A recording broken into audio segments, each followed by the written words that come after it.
Cricket से जुड़ी तमाम खबरें, वर्ल्ड रिकॉर्ड, आईसीसी रैंकिंग और आने वाली सीरीज के शेड्यूल से बाखबर रहने के लिए सब्सक्राइब करें बीओ ऑफिशियल चैनल को और दबाएं बेल के बटन को ताकि आप हमारी लेटेस्ट वीडियो सबसे पहले देख सकें। शुक्रिया।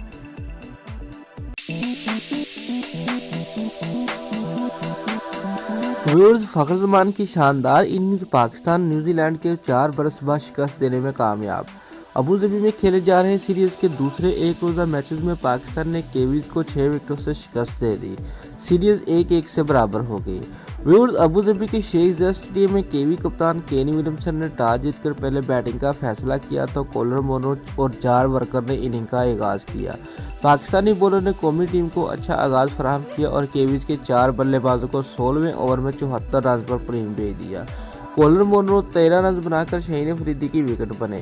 केन विलियमसन 1 रन स्कोर करके रन आउट हुए। जार वर्कर 28 रन स्कोर करके हफीज़ की गेंद पर बोल्ड हुए, जबकि टॉम लैथम 1 रन बनाकर शाहीन अफरीदी की शानदार यॉर्कर पर बोल्ड हुए।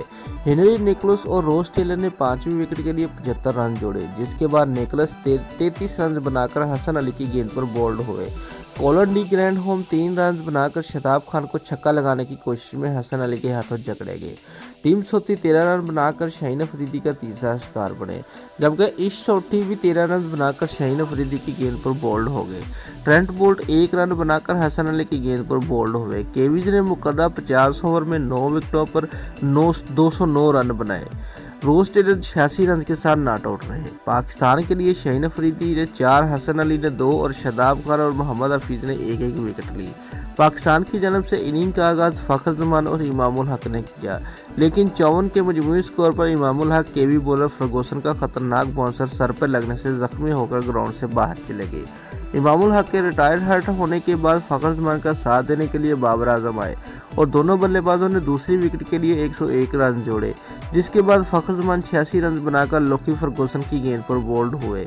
बाबर आजम भी अपनी निसफ सेंचुरी मुकम्मल ना कर सके और 46 रन बनाकर फर्गूसन की दूसरी विकेट बने। शुएब मलिक 10 रन बनाकर फर्गूसन के हाथों ही आउट हुए। कप्तान सरफराज अहमद भी मैच खत्म न कर सके और 13 रन बनाकर इस सोडी का पहला शिकार बन गए। आज के मैच के लिए न्यूजीलैंड की टीम में कोई तब्दीली नहीं की गई, जबकि कौमी टीम में जुनैद खान की जगह फ़हीम अशरफ को शामिल किया गया था।